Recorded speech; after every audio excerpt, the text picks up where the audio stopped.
तुझ्या बिना जवा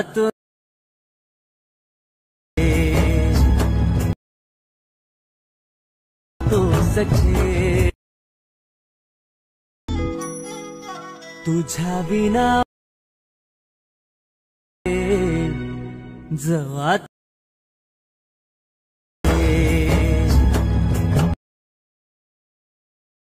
सखे। जय श्री राम, जय शिवराय मित्रांनो। तर डेमोमध्ये बघितल्याप्रमाणे रील क्रिएट करण्यासाठी आपल्याला काय करायचं आहे, सगळ्यात पहिल्यांदा अलाइट मोशन ओपन करून घ्यायचं आहे आणि ओपन करून घेतल्यानंतर व्हिडिओमध्ये वापरले जाणारे बीटमार्क आणि शेकी प्रीसेट आपण दिलेल्या डिस्क्रिप्शन बॉक्समधून लिंकवरून इझिली इम्पोर्ट करू शकता अलाइट मोशनमध्ये। तर अलाइट मोशनमध्ये इम्पोर्ट केल्यानंतर तुम्हाला अशा प्रकारे इंटरफेस दिसून येणार आहे। तर सगळ्यात पहिल्यांदा बीटमार्क प्रीसेट ओपन करून घ्यायचे आहे आणि ओपन करून घेतल्याबरोबर तुम्हाला अशा प्रकारे इंटरफेस दिसून येणार आहे। तर फर्स्ट स्टेप काय करायचे, सगळ्यात पहिल्यांदा खालील प्लसचे नाव क्लिक करून मीडियामध्ये जायचं आहे आणि एक तुम्हाला PNG दिलेला आहे तो ॲड करून त्याची लेंथ 1.20 सेकंदाच्या बीटमार्कपर्यंत ठेवून हा जो PNG आहे तो आपल्याला लॉंग प्रेस करून अशा प्रकारे खाली घेऊन यायचा आहे। आता या PNGला सिलेक्ट करून इफेक्टमध्ये जायचं आहे, ॲड इफेक्टमध्ये जायचं आहे आणि तर आपल्याला काय करायचं आहे, फेड इन आणि फेड आउट हा इफेक्ट अप्लाय करून बघू शकता याचा ओव्हरऑल लुक तुम्हाला स्टार्टिंगपासून अशा प्रकारे दिसून येणार आहे।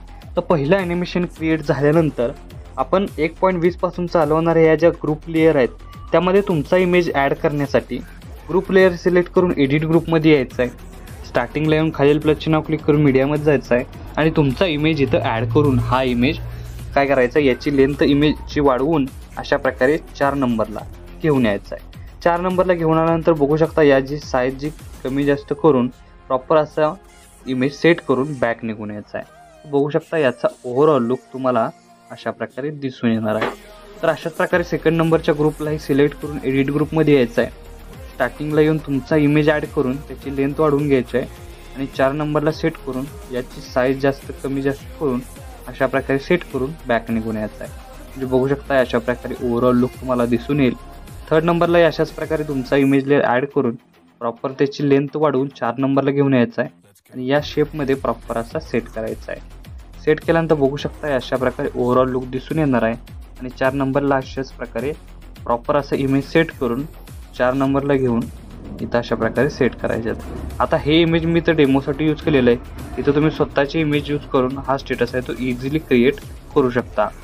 तो बघू शकता 4ही इमेज लेअर याचा ओव्हरऑल लुक तुम्हाला अशा प्रकारे दिसून येणार आहे।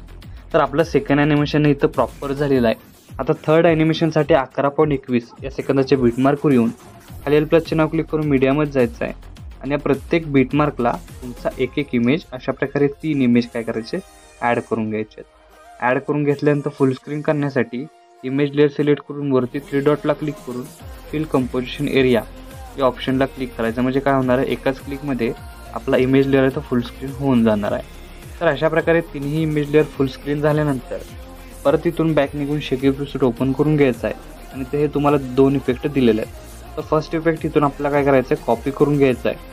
कॉपी करून घेतल्यानंतर मेन प्रोजेक्टला येऊन आपल्या जे पहिली इमेज लेअर आहे 11.21 या सेकंदाच्या बीटमार्कला पेस्ट करून तिथं आपल्याला एक इमेजमध्ये सोडून 14.7 या सेकंडच्या लेअरला अप्लाय करायचं आहे। त्यानंतर बॅक निघून शेकी प्रीसेट ओपन करून घ्यायचे आहे आणि सेकंड नंबरचा हा इफेक्ट आहे तो इथून आपल्याला कॉपी करून घ्यायचा आहे। कॉपी करून घेतल्यानंतर मेन प्रोजेक्टला येऊन आपला जो मध्ये एक इमेज राहिलेला आहे 12.29 त्या सेकंदाच्या बीटमार्कला पेस्ट करून परत एकदा काय करायचं आहे, 11.21 सेकंदाच्या बीटमार्कवर येऊन खालील प्लसचे नाव क्लिक करून मीडियामध्ये जायचं आहे आणि PNG ॲड करून त्याची लेंथ शेवटपर्यंत वाढवून प्रॉपर असं वरती अशा प्रकारे PNG आहे तो सेट करायचा आहे। बघू शकता अशा प्रकारे आणि त्यानंतर काय करायचं आहे, बॉर्डर आणि शॅडोवर क्लिक करून थर्ड ऑप्शन क्लिक करायचं आहे शॅडोचा। इथं आपलं शॅडो आपल्याला 4 करायचं आहे आणि याची सेटिंग बघू शकताय, साईज आहे ती 4, अल्फा आहे ती 100% करून घ्यायची आहे। पोझिशन तुम्ही बघू शकताय 3 पोझिशन वायची पी आणि एक्सची बी बघू शकता अशा प्रकारे सेट करायची आहे। नंतर याची जी ओव्हरऑल लुक तुम्हाला अशा प्रकारे दिसून येणार आहे। बघू शकताय अशा प्रकारे तुम्हाला स्टेटस आहे तो क्रिएट होऊन मिळणार आहे। त्यानंतर बघू शकता आपला स्टेटस आहे तो इथं क्रिएट झाल्यानंतर त्याला सेव्ह करण्यासाठी वरती ॲरोचं एकदा क्लिक करायचं आहे। क्लिक केल्यानंतर व्हिडिओचं ऑप्शन सिलेक्ट करून एक्सपोर्टवर क्लिक करायचं आहे। अशा प्रकारे आपला स्टेटस आहे तो HD मध्ये सेव्ह होऊन जाईल। तर आजच्या व्हिडिओमध्ये एवढंच मित्रांनो, भेटूया आपल्या पुढच्या व्हिडिओमध्ये।